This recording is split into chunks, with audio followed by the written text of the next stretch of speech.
त्याच्यामुळे आपण त्याचप्रमाणे ग्रामीण भागामध्ये सुद्धा मी हेमंत रावळ, सरपंच दाखली. अतिशय मोठी समस्या ही आमच्या गावातील साधारणपणे 100 कुटुंबांसमोर उभी राहिलेली. गेल्या 30 ते 35 वर्षापासून गायरान जमिनीवर लोकांनी घरं बांधली. तत्कालीन एक मोठा दरोडा आमच्या गावामध्ये पडला होता आणि मळ्यात राहणारी, शेतात राहणारी सगळं लोक एका ठिकाणी येऊन राहिली. तत्कालीन त्यावेळेचे तहसीलदार आणि ग्रामपंचायत यांच्या सहकार्याने विचारून तो कार्यक्रम त्या ठिकाणी आखला आणि ग्रामपंचायतीने थोड्या स्वरूपात प्रत्येकाला घराला जागा दिली आणि त्याप्रमाणे प्रत्येकाने आपापली घर बांधली. परंतु झालं काय, मधल्या 2 वेळा शासकीय जमिनीवरील जे काही अतिक्रमण आहे ते नियमानुकूल करण्याचा जिया शासनाने काढला आणि ती घरं आमच्या नावे पण झालेली आहे. गावातली जे काही 70 लोक आहेत त्या लोकांच्या नावे ती घरं झाली. ग्रामपंचायतीला नमुना नंबर 8ला पण ती नावं आलेली आहे. म्हणजे लोक आज त्या ठिकाणी ग्रामपंचायतीचा टॅक्स भरतात, पाणीपट्टी भरतात आणि लाईट बिल सुद्धा भरतात. अशाही लोकांना शासनाने नोटिसा द्यायला लावलेल्या आहेत. म्हणजे हा अतिशय मोठा अन्याय या लोकांवरती आहे.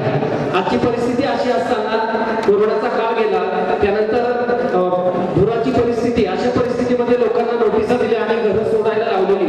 मोठ्या शेतकऱ्यांनी कष्टांनी अतिशय मोठे खर्च करून 20-25 लाखाचे बंगले बांधलेले. तर हा होणारा अन्याय आपल्याला या ठिकाणी हाणून पाडायचा आहे आणि शासनाला किंवा सुप्रीम कोर्टाला आपल्याला हाणून लावायचं आहे. त्यासाठी या ठिकाणी या दाखलीतील जे काही नोटिसा आलेले सर्व कुटुंब आहेत त्या कुटुंबाच्या वतीने मी या ठिकाणी सांगू इच्छितो. आणि 2011च्या नंतरची जी काही अतिक्रमण होती ती नियमानुकूल झालेली आहे. ती झालेली असताना सुद्धा शासनाने नोटिसा द्यायला लावला. हा अतिशय मोठा अन्याय आमच्या लोकांवर या ठिकाणी होणार आहे. याची या ठिकाणी सर्वांनी दखल घ्यावी. कोकाटे साहेबांना फोन केला. मी त्यांनी आपण सोमवारी जो मोर्चा लिहिलेला होता तहसील कार्यामध्ये, नगरपालिकेमध्ये, पंचायत समितीमध्ये, तर आपण जे घडलं ते मी साहेबांपर्यंत पोहोचवण्याचं काम केलंय. साहेबांनी सांगितलं तुम्ही काळजी करू नका, मी तुमच्या पाठीशी. मी साहेबांना एवढंच सांगितलं का साहेब तुम्हीच आमचे माय बाबा, तुम्ही आमच्यासाठी उभे राहा आणि तुमच्यासाठी आज मी रात्री उभं राहणार आहे. आणि मी एक सांगू इच्छित की आपल्या जनतेचा एक हक्क सर्वांना आहे, अन्न, वस्त्र आणि निवारा. जर आपल्याला हेच मूलभूत गरजा जर मिळालं नाही तर आपण राहायचं कुठं, जायचं कुठं, आपण बेघर हो. तर एवढंच माझी मागणी आहे साहेबांकडे का म्हणून आपल्याला सर्वांना न्याय मिळाला पाहिजे. आपल्या राहण्याची बघायची सोय व्हायला पाहिजे आणि आपल्या पर्यायाचे घर, आपली जागा आहे ती आपल्या नावावर झाली पाहिजे किंवा आपल्या पर्यायाकडे जागा मिळाली पाहिजे. एवढे 2 बोलून माझ्या 2 गोष्टी संपवतो. बाजूला हेमंत नामदेव क्षीरसागर. आमचा विषय असा आहे का जी पट्टी नोटिसा ज्या आम्हाला पाठवलेल्या आहे त्याचा भूमापन क्रमांक त्यांनी टाकलेला आहे 627 नंबर आणि आमचा जो नंबर आहे तो आहे 2870.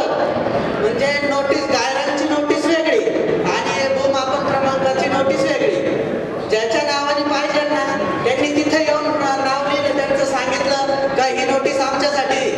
म्हणजे हॅलो, ज्यांचं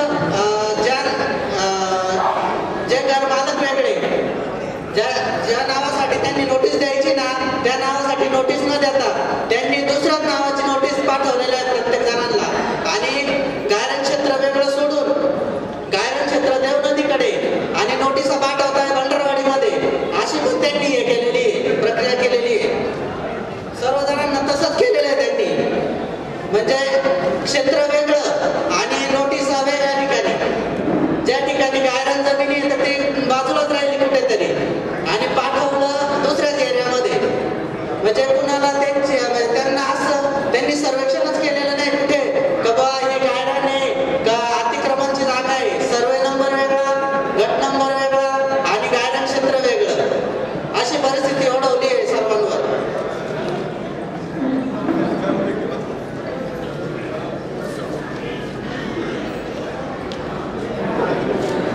2870 ते भूमापन क्रमांक येतं भंडारवाडीमध्ये आणि त्यांनी जो भूमापन क्रमांक पाठवलेला आहे 627 नोटीसवर, ते क्षेत्र आहे भंडारवाडीमध्ये. देवनदी क्षेत्र वेगळं. मला जवळपास 20-25 त्या ठिकाणी रहिवासी आम्हाला सिन्नर नगरपालिका यांच्याकडनं जी नोटीस मिळाली वास्तविक आता नोटीस चुकलेली आहे. आधी त्यांनी नोटीस देऊन 15 दिवसाचा अवधी द्यायला पाहिजे. आमचा उत्तर त्यांनी समजून घ्यायला पाहिजे. उत्तर आमच्याकडून काम घ्यायला पाहिजे. नोटीसचं उत्तर नंतर पुढील कारवाई करायला पाहिजे. परंतु त्यांनी याच्यामध्ये काय केलेले नोटीस दिली तर 10 दिवसाच्या आत तुम्ही ते अतिक्रमण काढून घ्या आणि न काढल्यास आम्ही आमच्या पद्धतीने काढून घेऊ आणि त्याचा खर्च आम्ही शासकीय जो काय खर्च होईल तो तुम्ही तो स्वतः पेड करायचा आहे. वास्तविक कसं त्यांनी नोटीस देऊन आणि आमचं म्हणणं त्यांनी नोटीस ऐकून घ्यायला पाहिजे होतं आणि नंतर पुढील कारवाईचं त्यांनी अतिक्रमण करायला पाहिजे होतं. तर ही एक चूक मुख्य अधिकाऱ्यांकडून झालेली असं मला तरी वाटतं. आता मुद्दा होता नाही मुद्दा त्याने काढले त्यांनी सगळे काढले नोटीस त्याने हायकोर्ट आणि सुप्रीम कोर्टाच्या आदेशानुसार नोटीस काढली. त्याच्यामुळे तुझं म्हणणं ऐकून कधी घ्यावं लागलं. ज्यांनी नगरपालिकेने स्वतःहून निर्णय घेतला असेल आणि नगरपालिकेत सांगितलं असेल तर तुमचं अतिक्रमण करा तुम्ही नोटीस द्या तुमचं अतिक्रमण नाही सिद्ध करा. तो आता इश्यू नाही राहिलेला. आता इश्यू एकच आहे की जमीन कायद्यानं आहे किंवा नाही. तेवढा एक मुद्दा तुमच्यावरती जमीन कायद्यानं आहे किंवा नाही जर सिद्ध केलं ते नोटीस मिळणार होती. तो एक तेवढा एकच मुद्दा आहे. फक्त या जमिनीचे पूर्वीच्या नोंदी ही जमीन कशी कायद्यानं आली पूर्वीच्या नोंदी काय आहे त्या सगळ्या काढायला लक्षात. साहेबांनी जो मुद्दा मांडला त्यांची जी खलवाडीची जागा आहे ही कायदा म्हणून जागा नाही. शेती सभेची जागा आहे. शेती सभेने अनेक वेळा त्याची मोजणी केली. आमचे जे पूर्वीचे पूर्वीचे जे आमचे वडील आजोबा जे होते त्यांना त्यावेळेला आमची जी फाईल आहे ती फाईल सगळ्या कार्यालयातून फिरून शेती सभेच्या ऑफिसमध्ये सुद्धा दिलेली आहे आणि आम्हाला त्याचे काही रक्कम त्यांनी बघण्यासाठी आम्हाला नमूद केलेले आहे. याच्यात सिटी सर्वेच्या सिटी सर्वेचे जे झाली त्याच्यात बदल झाला आहे किंवा परिवर्तन झालं आहे. मग पूर्वीचा सातबारा काय होता की जमीन होती शेतजमीन होती गुरीचा रान होतं काय ते तो शोधावं लागेल. म्हणजे कसं आहे आता सिन्नर नगरपालिका हातीमध्ये सगळ्याच्या प्रॉपर्टीज आहे त्या प्रॉपर्टीत सिटी सर्वेच्या याच्याकडे सिटी सर्वेकडे नंबर पडला त्यांना. परंतु त्या अगोदर त्या कधी जमिनी होत्या पण त्या गायब जमिनी होत्या त्या बागायत जमिनी होत्या त्या ते शोधावं लागेल. आता यांनी पूर्वीच्या कुठं रेकॉर्ड काढून गायब जमिनी आहे असं सिद्ध केले म्हणून त्यांचं म्हणणं आहे की या गायब जमिनी होत्या आणि गायब जमिनीचं सिटी सर्वेचा नंबर पडलेला आहे परंतु मूळ जमीन हा गायब आहे असं त्यांचं म्हणणं आहे. ते खरं की खोटं ते तपासून पाहावं. दुसरी मंत्रालयापासून फिरत आलेली आमचे जे वाडवडील होते त्यांना त्यावेळेला त्या जमिनीच्या मोबदला बघण्यासाठी त्यांनी आम्हाला पत्र दिलं होतं आमच्या वाडवडिलांना. परंतु काही कारणामुळे त्यावेळेला अज्ञानपणामुळे म्हणा अशिक्षितपणामुळे म्हणा त्यावेळेला पैसे भरले गेले नाही. ते आज का काय ती फाईल त्याची पेंडिंग पडलेली. परंतु फाईल शासनाकडे कलेक्टरकडे फाईल कोणाकडे शासनाकडे नाही आमच्याकडे फाईल तुमच्याकडे आहे साहेब तुम्हाला दाखवलेली त्याची फाईल शेखर गोळे सर त्यांच्याकडे फाईल आहे कदाचित कोणी तिचं अवलोकन सुद्धा केलेलं असेल. ठीक आहे मी काही आता पाहिजे थोडा वेळा तरी लागला त्याच्या अगोदरची घरपट्टी आहे का त्याच्या आधीची आहे 1950 सालापासूनच्या घरपट्टी 50 सालापासून आधीपासून आहे घरपट्टी आमच्याकडे फाईलला लागलेलं आहे. ठीक आहे 1950 सालाच्या पूर्वीच्या घरपट्टी. ठीक तर कृपया एक विनंती तुम्ही जातीने लक्ष घालून या ठिकाणी आम्हाला सहकार्य करा आणि या ठिकाणी तुम्ही ज्यांना आदर्श मिळावा. आमचं ऊस गार्डन आहे. आम्ही 30 ते 35 वर्षापासून तिथे राहतो. आम्हाला घरपट्टे हे लाईट बिल हे संडास बाथरूम बांधून दिले लाईटीचे खांब बिंब वगैरे सगळे सुविधा केलेले. अचानक नोटीस आली आता आम्हाला आमचे घर आम्हालाच राहते हो तोडायची येऊ नका एवढं साहेब आमची. ठीक आहे का पेपर मला तुमच्या साहेब आमचा भू क्रमांक आहे 630-1. आमच्या याच्यावर उतार्यावर असं लिहितंय का गाव संबंधित मोफत जागा तरी आम्हाला नोटीस पाठवल्याची. आमच्याकडे पत्र सर्व कागदपत्र आहे. परत नगरपालिकेचा ठराव होईल का यांना सिटी सर्व्हिसमध्ये तुम्ही हे करून घ्या तर त्याचे कागदपत्र सुद्धा आमच्याकडे तरी आम्हाला सर्वांना त्यांनी नोटीस पाठवल्या. तर याच्यासाठी काय करायचं तोच मुद्दा आहे. त्या ज्या जमिनीवर तुमचे घर उभे आहे ती जमीन मूळ पेपर सर्व काढेल दाखवून आणले का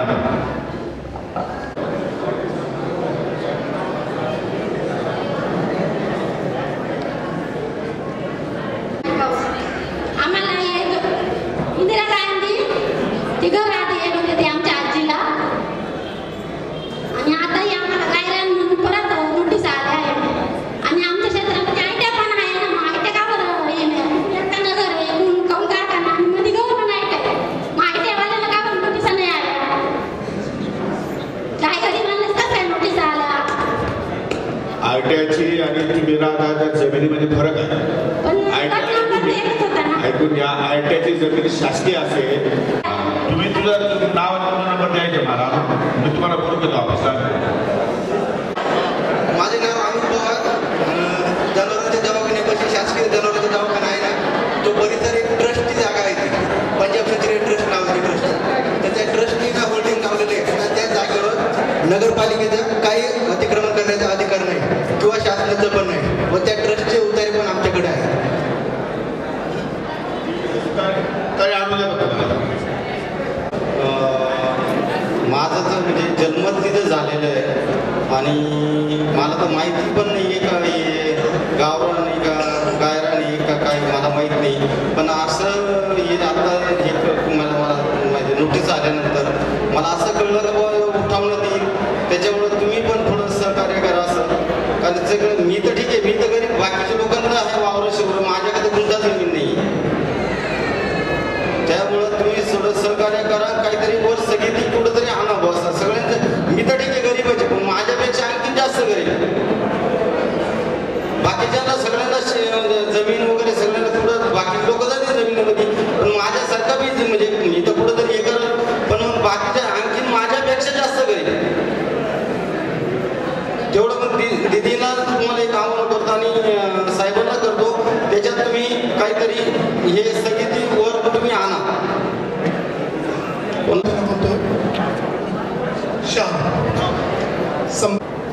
आमच्या शहामध्ये 93 जणांना अतिक्रमणासाठी नोटीस आलेल्या आहेत. ज्यांना नोटीस आलेल्या आहे ते 50 वर्षापूर्वी तिथं राहतात. सगळ्या सुखसुविधा ग्रामपंचायतीने आतापर्यंत त्यांना पुरवलेले आहे.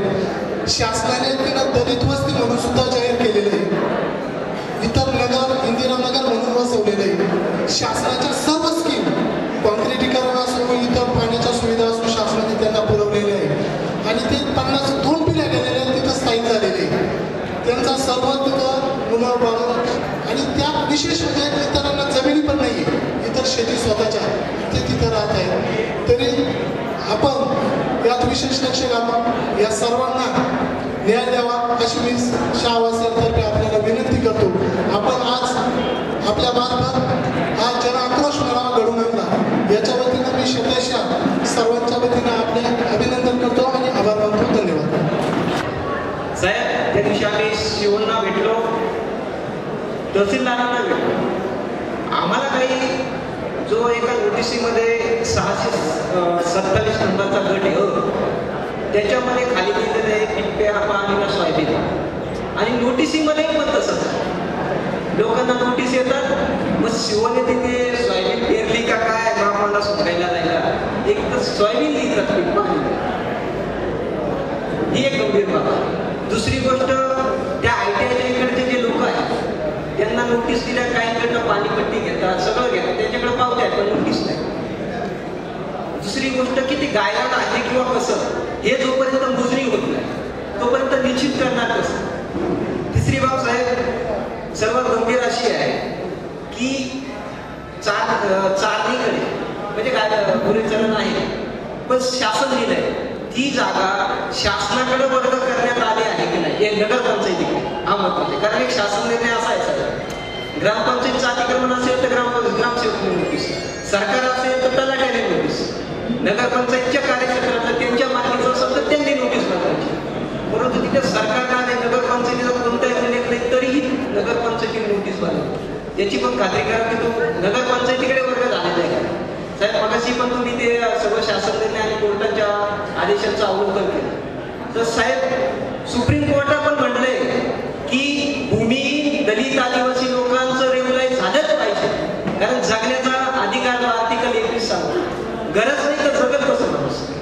साहेब, आतापर्यंत हा पहिला तुम्ही मेळावा घेतलाय या सिन्नरमध्ये, म्हणजे संत तुकाराम म्हणतात ना, पाण्यातील मासा झोपे कैसे जावा त्याच्या वंशाच्या वाट्याने. तुम्ही खऱ्या अर्थाने जन आमदार आहात, कारण तुम्ही या सर्वांचं दुःख अनुभव. ते शिव आम्हाला असे आढळले ना, ते माणूस आहे पण मानवता त्यांच्यात नाही. लोकांना व्यवस्थित बोलले नाही, लोकांच्या समस्या ऐकून घेतल्या नाही, म्हणजे एकदम असं म्हणजे आम्हाला तर आश्चर्य वाटतंय. आणि एका सरकारनाम्याला एका राष्ट्रीय पक्षाच्या तालुकाध्यक्षाची बातमी होती की फडणवीस साहेबांशी बोललेलो आहे आणि त्यांनी स्थगिती दिलेली आहे.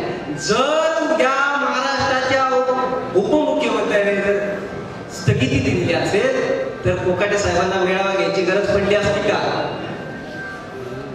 हे वास्तव तुम्ही घ्या, कारण आता फसवणारी लोक तयार झाली आहेत आणि मग त्या लोकांमधून अशा सच्च्या माणसांना तुम्ही उभे राहिला तर तुम्हाला न्याय भेटेल.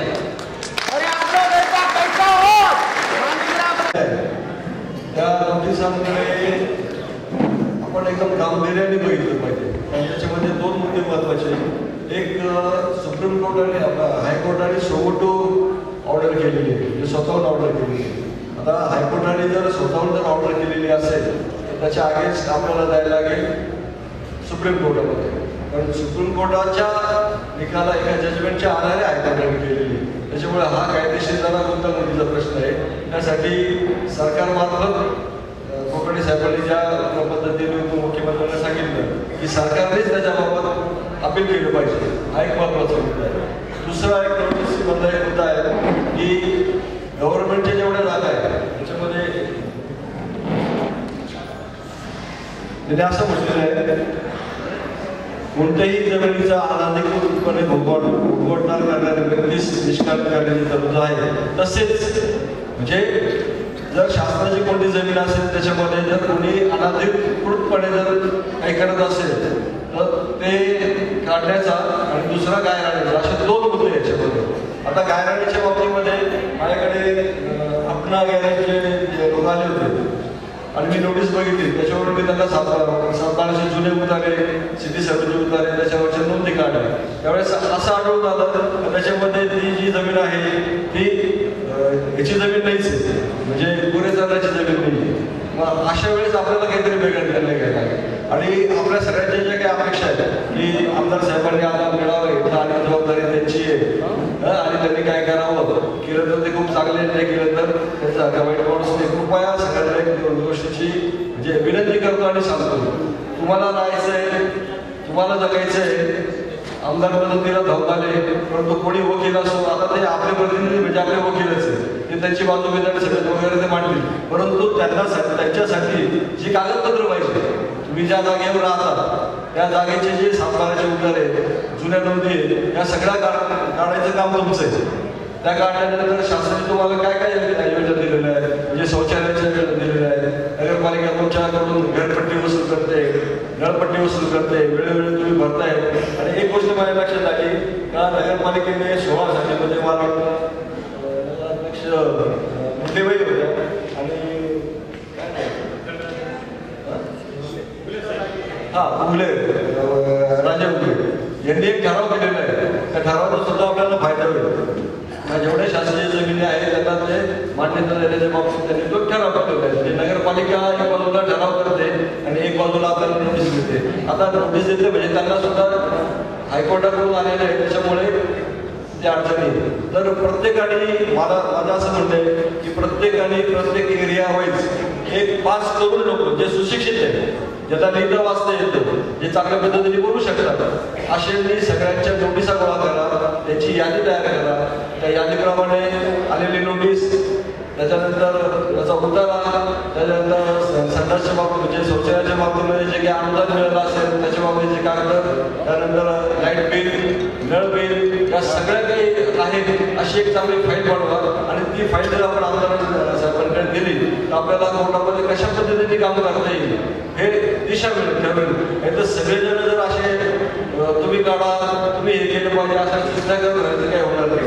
दुसरी गोष्ट, ह्या गोष्टी करत असताना याच्यामध्ये बराचसा वेळ जाणार आहे आणि दरम्यानच्या काळामध्ये जर सरकारने ठरवलं तर हायकोर्टाचा आदेश असल्यामुळे तुम्हाला जागेवरून काढायचं, तुमच्या दारात तुम्ही सुद्धा बुलडोझर येऊ शकतो. परंतु तुम्ही सगळ्यांनी एक विचाराने राहण्यात गरजेचं आहे. कारण मी आता बघितलं अनेक दिवसामध्ये वेगवेगळ्या प्रकारचे लोक येतात. कोणी या भाऊकडे जातो, कोणी आमदार साहेबांकडे जातो, कोणी अजून कोणी कोणत्या पक्षाचे लोक येऊन, ठीक आहे ते लोक तुम्हाला आदर देत आहेत, परंतु तुमचे मन सुद्धा विचलित करतात. ही सुद्धा माझ्या लक्षात आली. कारण कालपर्यंत आम्ही एक नोटीसची तयारी करताना तर एखादा बोलाला थांबून घ्या, आमदार साहेब आहेत, आपल्याला काही कारवाई करायची नाही, अशा वेगवेगळ्या प्रकारे तुम्ही भरणी देऊ शकता.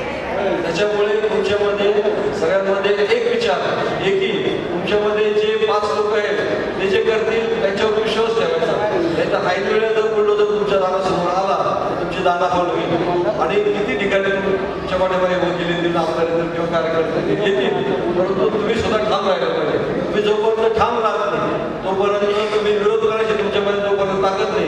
वेळप्रसंगी हा विरोध करत असताना फौजदारी केसेस होतील, मारामाऱ्या होतील, भांडणे होतील. या सगळ्या गोष्टींना सामोरे तुम्हाला जावं लागणार आहे आणि याची जर तयारी तुमची असेल, तुमच्यामध्ये एकी असेल तरच ही गोष्ट सक्सेस होऊ शकेल. आमदार साहेब त्यांच्या माध्यमातून शासनाकडे किंवा हायकोर्टामध्ये गोष्टी किंवा अन्य कोणत्या कोर्टामध्ये करण्याची आम्ही सगळी चर्चा करून ठरवते. परंतु तुमचा एकजूट महत्वाची आहे एवढं बोलतो. आणि अजून ते कोणाच्या सूचना की आमदार साहेब जे आपल्या पद्धतीने ज्या प्रकारे ते नियोजन सांगतील, ज्या प्रकारे मार्ग सांगतील त्याप्रमाणे आपण सगळ्यांनी ऐकलं पाहिजे, त्याप्रमाणेच वागलं पाहिजे. विनाकारण भटकू नका अशी माझी कळकळीची विनंती. तर यापूर्वी बऱ्याच आंदोलनांच्या मी वकिली केलेली आहे. 10 लोक वेगवेगळ्या डोक्याचे असतात, प्रत्येक जणांचे विचार वेगळे असतात. बाहेरून कोणतरी कोण सांगतो या कोर्टाचा असा निकाल झाला होता, त्या पूर्वीच्या वकिलाने असं केलं होतं, परंतु त्यांची केस आपल्या केसला लागू होईल असं नसतं. त्याच्यामुळे जे तुमचे 5 प्रतिनिधी आहेत त्यांनाच फक्त आमदार साहेबांशी आणि जी काही समिती गट होईल त्यांच्याशी बोलायला लागा, म्हणजे आंदोलन आपल्याला योग्य दिशेने जाईल, योग्य आपल्याला मार्गदर्शन करेल. अतिक्रमण केलेल्या जागेवरचे अतिक्रमण, शासकीय जागेवरचे अतिक्रमण हे काढून घेण्याबाबतच्या नोटिसा काढल्या आणि शहरात एकच जन आक्रोश सुरू झाला. प्रत्येक जण खरं जातील या भीतीने भयभीत झाले. अशा वेळेला आमदार साहेब स्वतःहून जेव्हा माहिती मिळाली त्यावेळेला स्वतःहून कामाला लागले. 5-7 दिवसापूर्वीच आमदार साहेबांनी कार्यकर्त्यांना फोन केले, आदेश दिले का आपण ही लोक जरी आपल्यापर्यंत येऊ ना येऊ तर तालुक्याचा आमदार म्हणून या लोकांना मदत करणं, यांच्या पाठीमागं उभं राहणं हे माझं कर्तव्य आहे. आणि म्हणून आमदार साहेबांनी सर्व कार्यकर्त्यांना आदेश दिले, कागदपत्र गोळा करायला लावले आणि 2-4 वकिलांची स्वतःहून चर्चा करून याबाबत पुढं कसा न्याय मागता येईल, कुठल्या कोर्टात जाता येईल, कसा न्याय मागता येईल. कारण हे जे अतिक्रमण काढण्याचे जे आदेश आलेले हे सुप्रीम कोर्टाच्या आदेशानुसार हायकोर्टाने शासनाला आदेश दिलेले आणि कोर्टाच्या आदेशाविरुद्ध सरकार जाऊ शकत नाही. एक तर सरकारला अपील करायला लागेल. त्याबाबत आमदार साहेब शासनाशी बोलतात, परंतु आपल्याला सरकारच्या आदेशावर नुसतं अवलंबून राहून चालणार नाही. आपल्याला वैयक्तिक एक जनहित याचिका सर्वांसाठी दाखल करून आपल्याला सुद्धा हायकोर्टात, सुप्रीम कोर्टात न्याय मागायला लागेल. आमदार साहेब वकिलांची बोलताय, त्यांच्या सल्ल्याप्रमाणे जास्त करून आपल्याला सुप्रीम कोर्टातच जायला लागेल आणि सुप्रीम कोर्टात जाण्यासाठी आपली सर्वांची कोणाची ते आपल्या खिशाला न परवडणारी बाब आहे. त्यामुळे ती जबाबदारी आमदार साहेबांनी घेतलेली आहे. परंतु कुठल्याही कोर्टात जायचं, न्याय मागायचा म्हणजे कागदपत्र असतील, पुरावा असं तरच आपण न्याय मागू शकतो. आणि त्यासाठी आपल्याला जितके काही जास्त पुरावे देता येईल, जितके जुने पुरावे देता येईल. काही लोक आता कळवणीचे लोक 50 सालाच्या अगोदरपासून राहतात, त्यावेळेस त्या लोकांनी जर 50च्या अगोदरच्या घरपट्ट्या जर त्यांच्याकडे असतील, त्यांचे उतारे असतील, पाणीपट्टी असतील, जितके जुने पुरावे आज आपण आत्ताचे जर पुरावे दिले, आत्ताच्या घरपट्ट्या दिल्या तर त्याचा उपयोग होणार नाही. कारण सुप्रीम कोर्टाचा निकाल जो आहे तो 2011 साली म्हणजे 11 वर्षापूर्वी निकाल झालेला आहे आणि 11 वर्षापूर्वी सुप्रीम कोर्टाने हे अतिक्रमण काढून टाकावे असे आदेश शासनाला केलेले. परंतु आपण जर आताचे पुरावे दिले तर ते आपल्याला थोडं अडचणीत येईल. त्यामुळे माझी सर्वांना विनंती ही आहे का 11च्या पूर्वीचे जास्तीत जास्त कसे पुरावे येतील, जास्तीत जास्त जुने पुरावे आपण कसे देऊ शकतो. कारण 11चा निकाल आहे, 11 नंतर अतिक्रमण झालं आणि ते जर आपण त्याच्यावर भांडायला गेलो तर कोर्ट ऐकल का नाही याबाबत मनात शंका येते. त्यामुळे कोर्टाचा निकाल होण्याच्या अगोदरचे जर पुरावे असतील, बऱ्याच जणांनी आता कागदपत्र जमा केले. मी काल पण काही कागदपत्र पाहिजे, आज पण काही कागदपत्र पाहिजे, परंतु आत्ताच्या घरपट्ट्या जोडलेल्या, आत्ताचे लाईट बिल जोडलेले. तर माझी सर्वांना सगळ्यात महत्वाची आग्रहाची विनंती ही आहे का जेव्हापासून तुमची घरपट्टी सुरू झाली, जेव्हापासून लाईट बिल सुरू झालं, ते जर जुने पुरावे जास्तीत जास्त गोळा करता आले तर ते गोळा करा. म्हणजे आपल्याला न्याय मागताना थोडं ते सोपं जाईल. 7-12चे उत्तरे प्रत्येकाने काढण्याची आवश्यकता नाही. कारण एका 7-12 100-100 सव्वाशे जणांचे नाव आलेले किंवा एका 7-12ला 100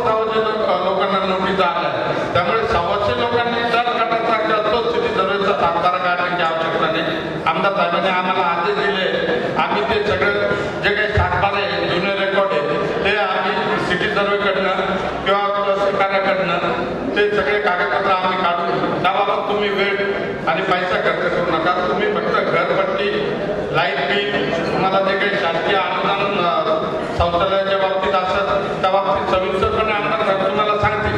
त्या पद्धतीने तुम्ही कागदपत्र जमा करा आणि सगळ्यांनी सहकार्य करा. एकजुटीने आपण जर थांबलो तरच आपल्याला न्याय मिळेल अशी शाश्वती वाटते.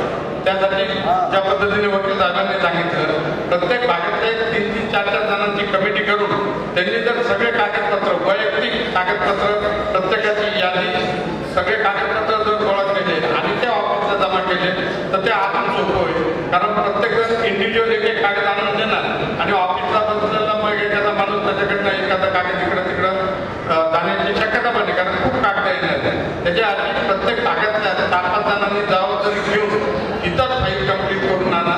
तुम्हाला जे काही सहकार्य लागेल, पुढं काही अडीअडचणी येतील त्याबाबत आमदार कार्यालयाचे आम्ही सगळं तुम्हाला मदत करायला तयार आहोत. पाहिजे त्या ठिकाणी आम्ही तुमच्या सोबत येऊ. पाहिजे ते कागदपत्राला जिथं अडचण येईल तिथं आम्ही तुम्हाला मदत करू. तसे आर्थिक आमदारांनी दिलेले, कार्यकर्त्यांना कामाला लावलेले आहे. फक्त आता तुमच्या सहकार्याची अपेक्षा आहे. तुम्ही जितकं जास्तीत जास्त आणि जितकं लवकरात लवकर सहकार्य करा. कारण या गोष्टीत आपल्याला वेळ फार कमी. आपल्याला हे कागदपत्र घेऊन एक तर मुंबईला किंवा दिल्लीला तिथं वकिलाकडे जायचंय, त्याच्यासाठी वेळ लागणार आहे. आणि वकिलाकडे गेल्यावर वकिलांना पण हे सगळे केस तयार करायला त्यांनाही 2-3 दिवस लागणार आहे. त्यामुळे जास्तीत जास्त लवकरात लवकर हे सगळे कागदपत्र आपण जमा करावे आणि सहकार्य करावे. निश्चितच आमदार साहेब आम्ही सर्व आपला सर्वांच्या पाठीशी आपल्यावर कुठल्या प्रकारे अन्याय होणार नाही याची दखल घेऊ. त्यासाठी आम्ही काय तुमच्या सोबत राहू अशी ग्वाही देतो. आपण सर्व आला तुमच्या सर्वांचे स्वागत करतो आणि आमदार साहेब ज्या पद्धतीने सूचना करतील त्या पद्धतीने आपण सहकार्य करावं अशी अपेक्षा व्यक्त करतो. यानंतर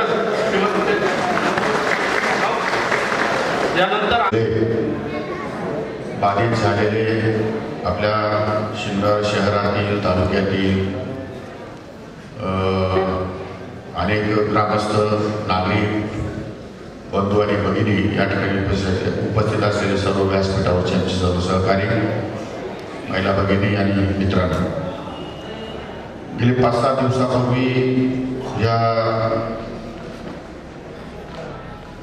कोर्टाच्या आदेशान्वये आणि जिल्हाधिकाऱ्याच्या मार्गदर्शनाखाली नगरपालिकेने आणि तहसीलदार आपल्याला या ठिकाणी नोटिसा बजावलेल्या आहेत.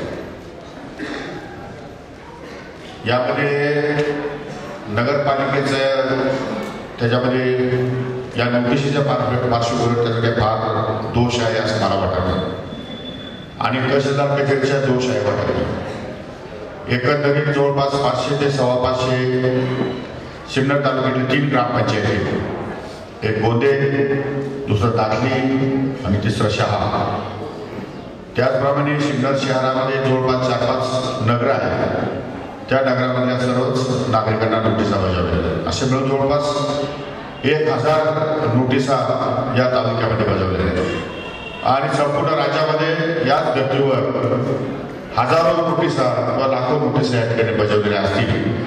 त्याची माहिती माझ्याकडे आज नाही आहे, परंतु 2-3 दिवस मी याची माहिती घेत होतो. त्या संदर्भामध्ये मला असं सांगण्यात आलं की 2018ला सुप्रीम कोर्टाचा जो निकाल आला त्या निकालाच्या अनुषंगाने यावरच्या हायकोर्टाने सुमोटो निर्णय घेतला आणि राज्य सरकारला ही गायरानाची अतिक्रमण निष्कासित करण्यासाठी सांगितले. गायरान हे लक्षात घ्या.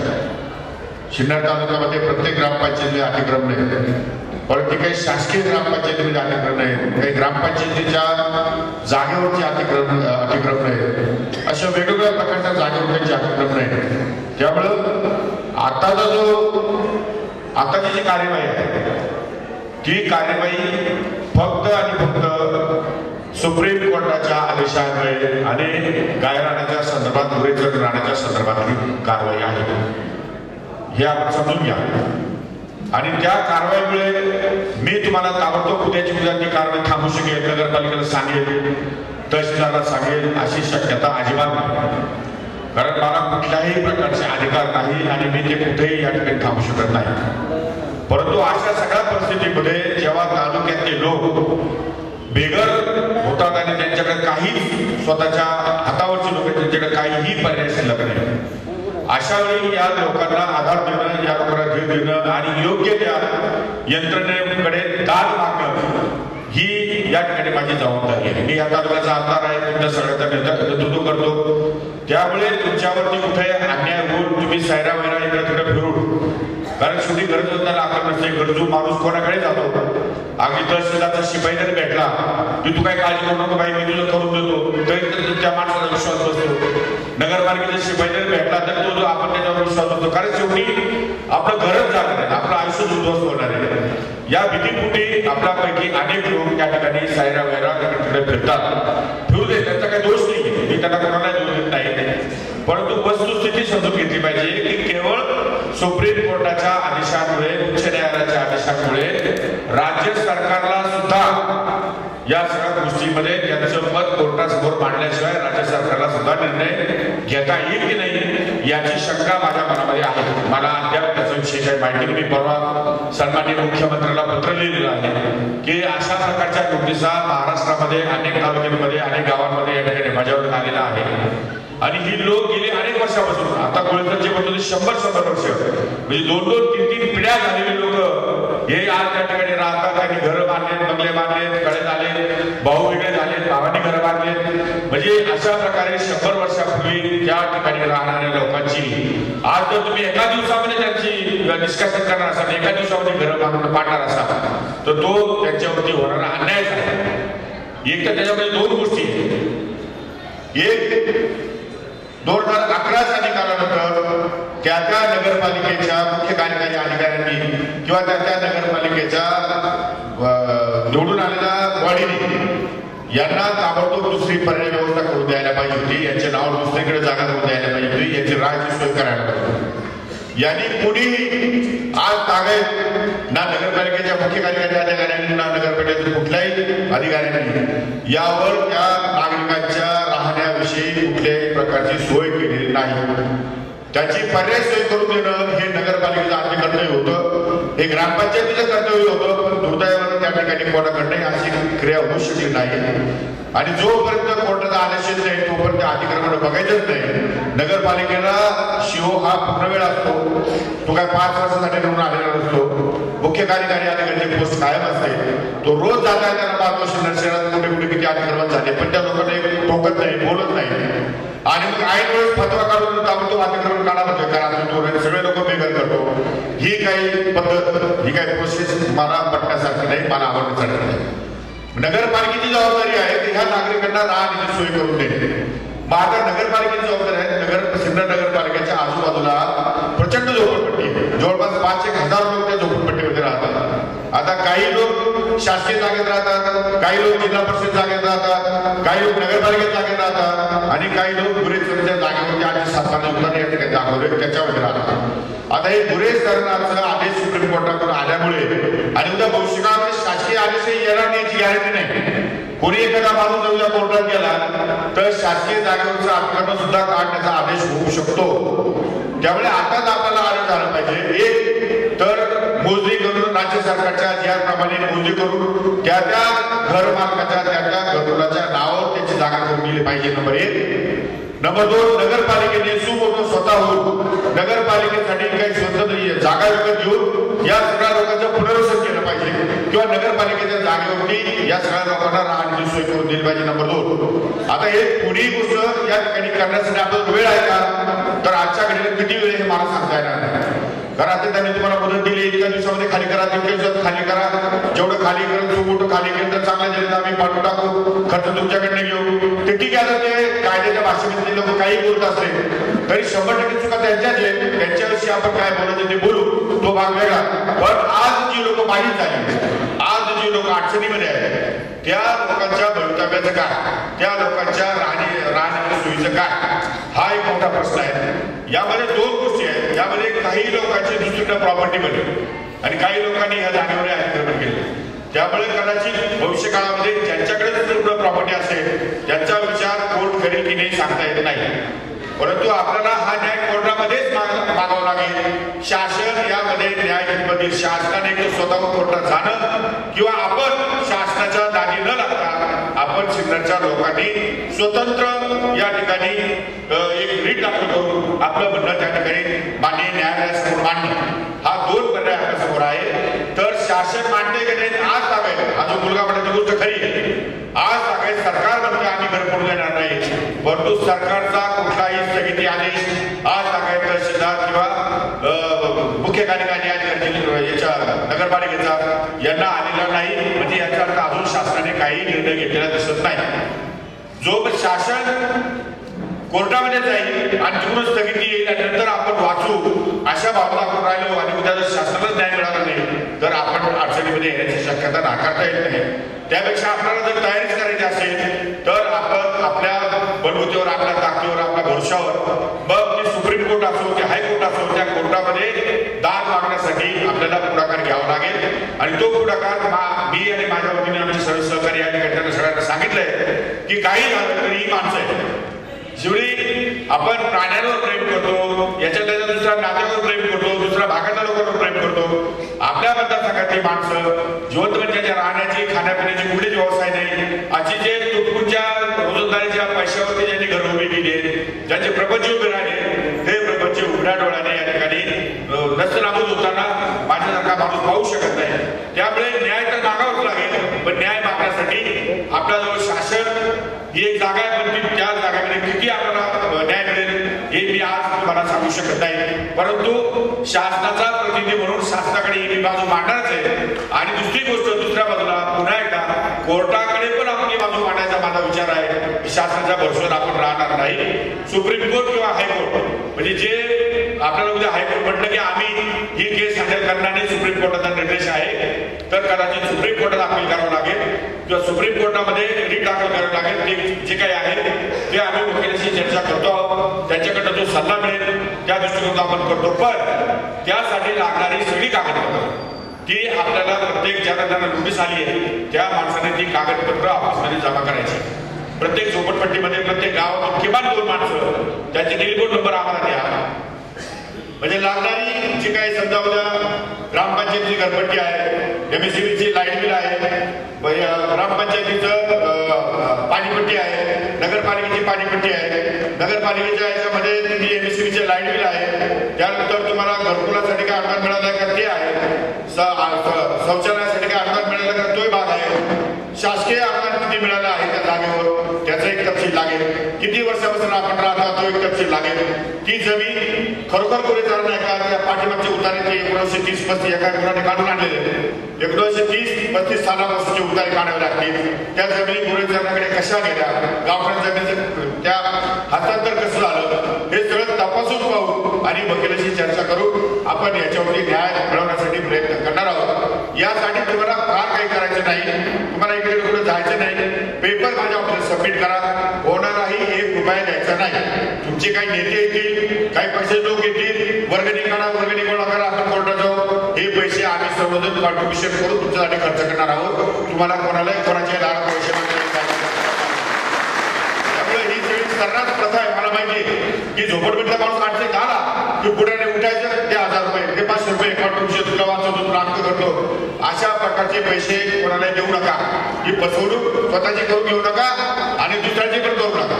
हे आतापर्यंत खूप वेळा ऐकलेले मी, बऱ्याच लोकांनी हे धंदे केले नेत्यांनी, किंवा हे सगळ्या त्याच्या खोलात मी जात नाही, परंतु तुम्हाला कोणालाही 1 रुपया खर्च करावा लागणार नाही. पैसे, यंत्रणा, वकील हे सगळं मी स्वतः या ठिकाणी करणार आहे. परंतु एक गोष्ट समजून घ्या की याच्यामध्ये आपल्याला स्थगिती मिळवण्यासाठी उद्या दुपारी 4 वाजता मी जिल्हाधिकाऱ्याकडे जाणार आहे. कारण हा आदेश जिल्हाधिकाऱ्याच्या सैन्य निघालेला आहे.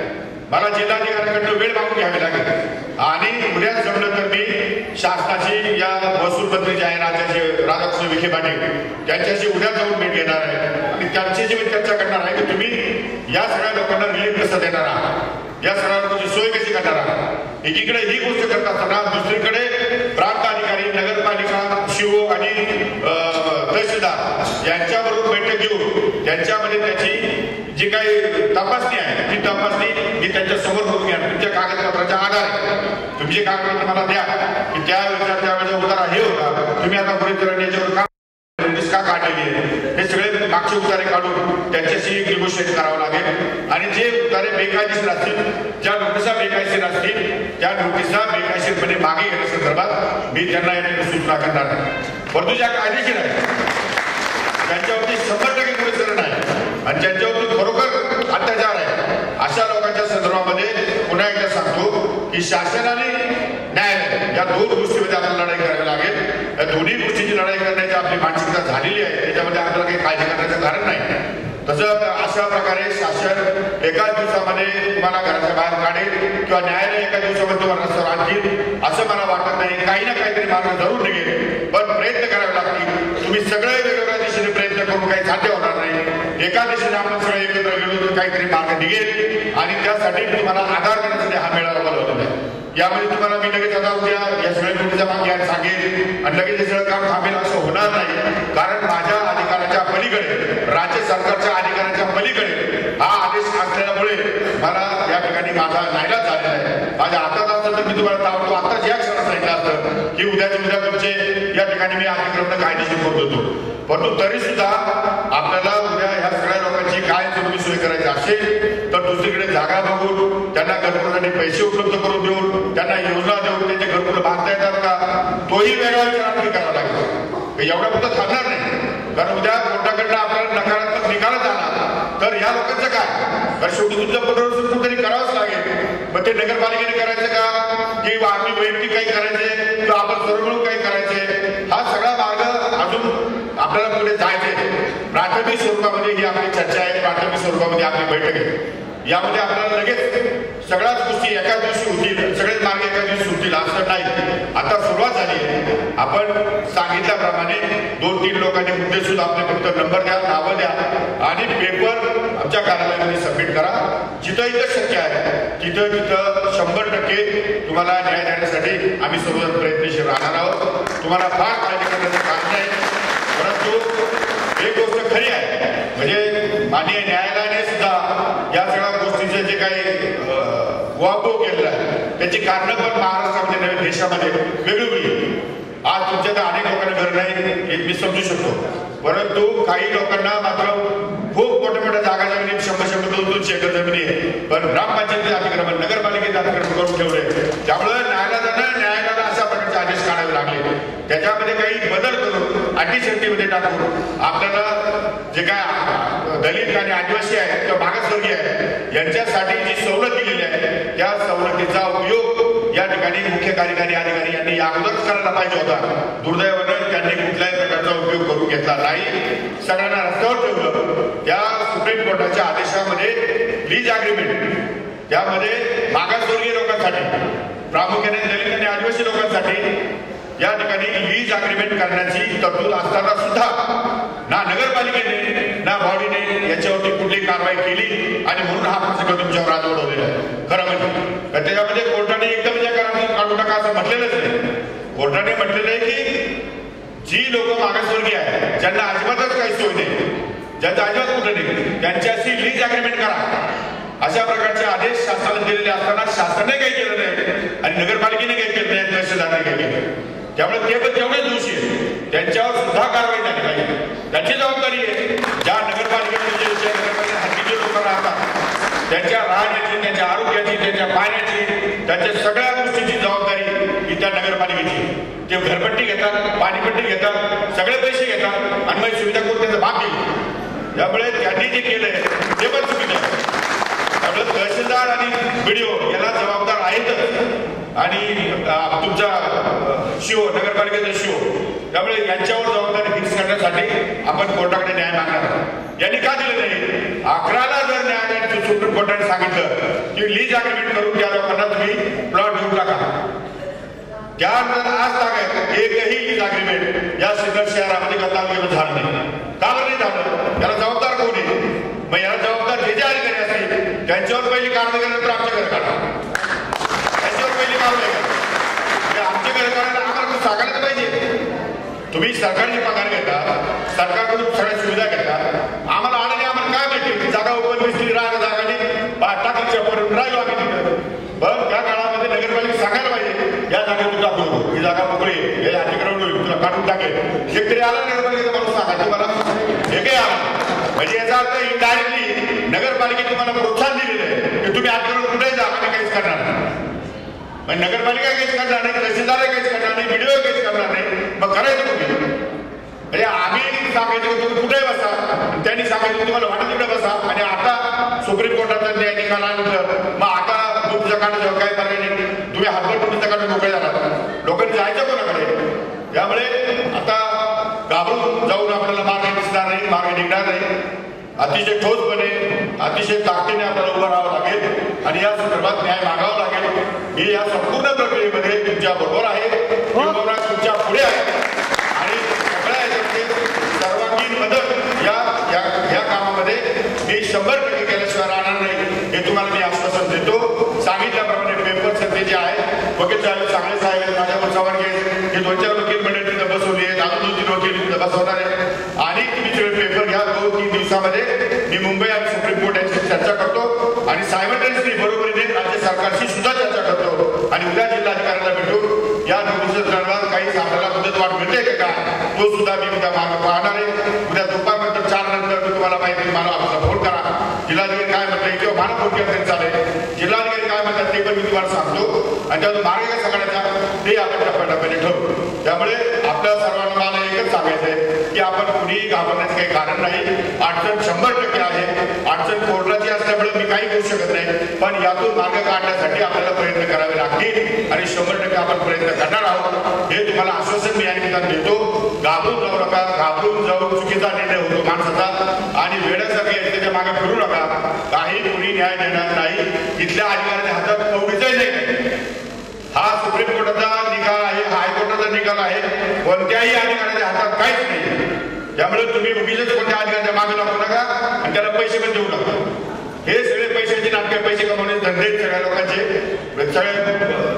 सगळ्या कोण अधिकारी काय काय अतिक्रमण सगळं मला माहिती आहे, पण त्याच्या खरंच आपल्याला जायचं नाही.